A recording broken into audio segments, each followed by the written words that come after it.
como sierva sedienta,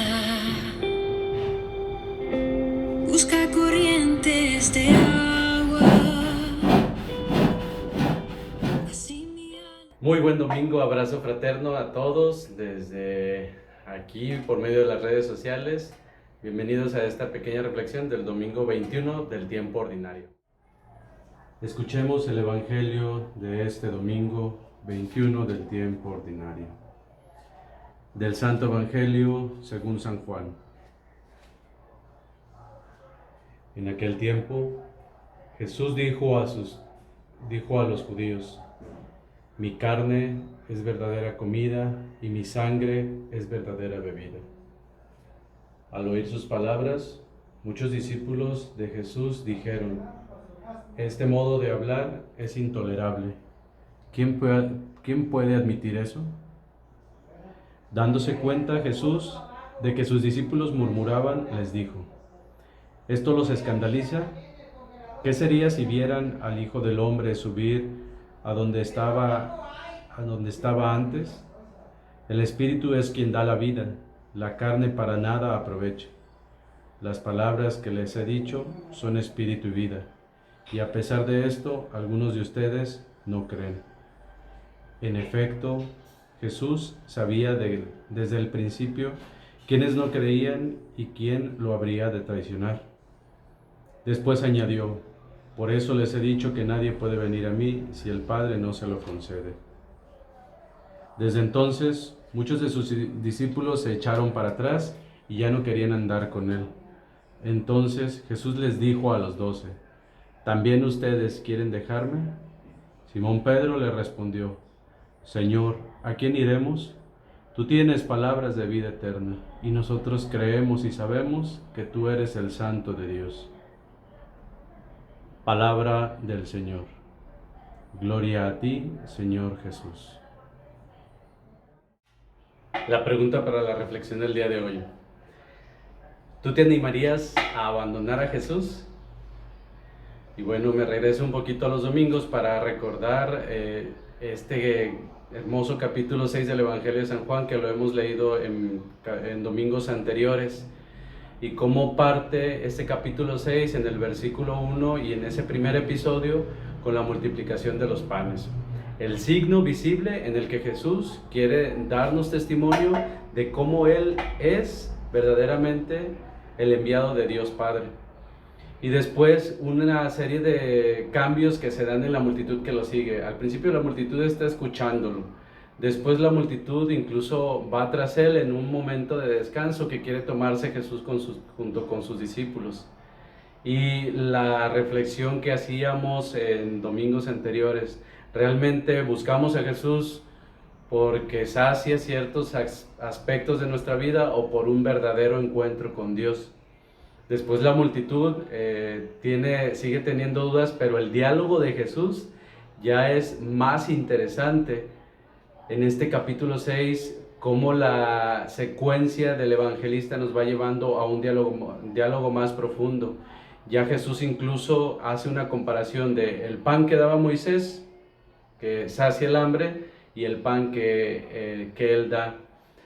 Quien come mi carne y bebe mi sangre tendrá vida eterna. Y ya empezó a causar conflicto.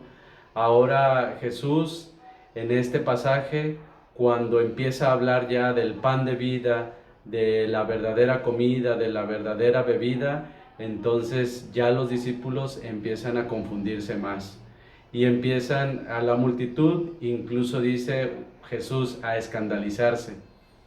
Y por eso en esta parte, mi primer pregunta que yo les hacía: ¿te animarías tú a dejar o abandonar a Dios?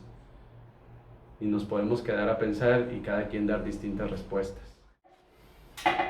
Ahora, preguntándonos a nosotros en este pasaje cómo aplicarlo a nuestra vida.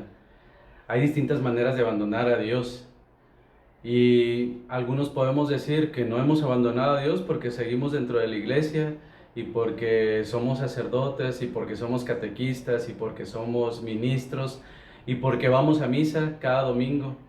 Pero es una manera a veces sutil de abandonar a Dios, donde no hay un compromiso de vida y una entrega total ante este mundo quebrantado, cuestionado y dividido incluso, y que no nos animamos a dar un compromiso real de conversión personal y de convertir nuestro entorno. Entonces es un abandono sutil y es un abandono a lo mejor como indirecto, y a lo mejor no decimos tal cual que hemos abandonado a Dios, pero no tenemos un compromiso real. Hay un abandono a lo mejor intelectual o interesante, que podemos decir soy ateo porque yo puedo encontrar la felicidad sin tener a Dios, y abandonamos aparentemente con razones a Dios, pero siempre va a quedar un vacío de proyección en nuestra vida. Y es que Dios abarca todos los aspectos de nuestra vida, y a veces queremos dejarlo a un lado, y cuando lo dejamos a un lado es precisamente cuando dejamos a un lado algún aspecto de nuestra felicidad y de nuestra realización personal y comunitaria en el mundo. Y hay de plano maneras muy agresivas de abandonar a Dios y de darle la espalda, incluso de atacarlo. Cuando no solamente nos decimos separados de la iglesia, abandonamos a Dios, sino que también criticamos la existencia de Él y a quienes tratamos de seguirlo. Aquí hay algo interesante en esta parte. ¿Qué tan buenos seguidores de Jesús somos? A partir de esto podemos cuestionarnos si a lo mejor no hemos abandonado a Jesús, incluso desde la condición donde nos encontramos, donde hemos dejado de ser verdaderamente discípulos de Él, donde hemos dejado de verdaderamente seguirlo, de verdaderamente dar testimonio, de verdaderamente comprometernos a transformarnos y a transformar nuestro entorno de acuerdo a la voluntad de Dios. Este pasaje último ya del capítulo 6 del discurso del pan de vida nos viene a recordar: Dios necesita de nosotros para hacer el milagro de la multiplicación. Dios necesita también de nuestro sí para seguir construyendo nosotros mismos junto con Él la voluntad de Dios, pero a partir de un verdadero encuentro y a partir de una búsqueda sincera, y a partir también de esa entrega, de un seguimiento verdadero ante las adversidades. Y como decía al principio de este capítulo 6, como lo hizo Jesús en la multiplicación de los panes, darle gracias a Dios, partirnos y compartirnos en la vida, en las cosas reales y en las cosas actuales, y enfrentando incluso a veces adversidades, pero siempre tratando de ser coherentes con la verdad, de exigirnos a nosotros mismos y de tratar de ser verdaderos y buenos seguidores de Jesús. Que el Señor los bendiga, que nos ilumine y nos fortalezca para realmente darle una respuesta verdadera como discípulos y discípulas de Jesús, y que seamos verdaderos seguidores de Él. Un abrazo hecho oración, que el Señor los bendiga. En el nombre del Padre, y del Hijo, y del Espíritu Santo. Amén. Excelente semana.